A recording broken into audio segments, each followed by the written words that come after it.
Sometimes we get into these relationships where we have a really hard time leaving, even though we know our partner isn't treating us well or we're unhappy. There's just a lot of highs and lows. There's times where we are so hurt and abused and devalued, and we know that we should leave, but we justify it because there's good times too, and we really love them and we know they love us, and we don't know if somebody else will ever love us like that again. So we call that the trauma bond. Trauma bond is when you become actively addicted to your abuser.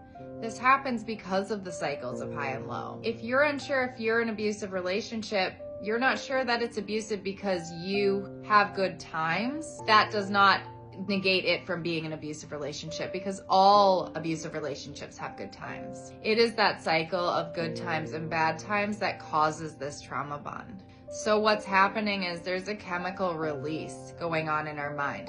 When we're in the good times, we're filled with all of the chemicals of love, the oxytocin, the serotonin, the dopamine, and we get really high on that. We love that feeling of attention and validation and care that we're receiving from this person. It means more so even after they're so abusive.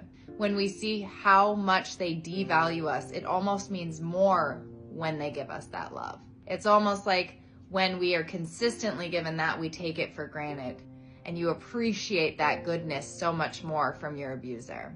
That's the trauma bond. What keeps us stuck, what keeps us confused, we call that cognitive dissonance.